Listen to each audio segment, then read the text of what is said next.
mind, soul, and spirit. Psychology and theology are two powerful disciplines that seek to understand human life, yet they approach it from different angles. Psychology is the scientific study of the mind and behavior. It seeks to describe, explain, predict, and influence human actions through observation, research, and data. Theology, on the other hand, is the systematic study of God and divine truth. It seeks to understand God's nature and humanity's relationship with Him, often described as faith-seeking understanding. Psychology focuses on thoughts, emotions, personality, and social interaction. It studies both conscious and unconscious processes. Scripture acknowledges the importance of the mind when it says, "Be transformed by the renewing of your mind." Romans 12 verse 2. This verse shows that transformation begins in the mind, something psychology deeply explores. Another verse states, "As a man thinks in his heart, so is he." Proverbs 23 verse 7.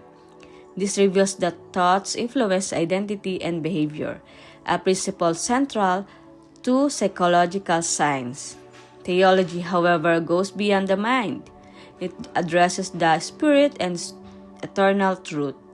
It seeks to know God rightly, as written, "Now this is eternal life, that they know you, the only true God." John 17 verse 3. Theology shapes worldview, morality, purposes, and worship. It gives meaning to suffering, direction to vocation, and foundation to ethics. However, both disciplines have limitations.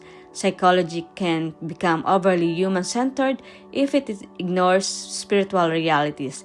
It may reduce people to biology and behavior patterns alone. Without moral grounding, it can shift with cultural trends. Theology, on the other hand, can become rigid or misused. Poor interpretation may lead to fear, control, or spiritual bypassing, where emotion wounds are ignored in the name of faith. The truth is, human beings are integrated beings. We are not just mind, nor just spirit. We are physical, emotional, rational, social, and spiritual. Psychology explains processes. Theology explains purpose. Psychology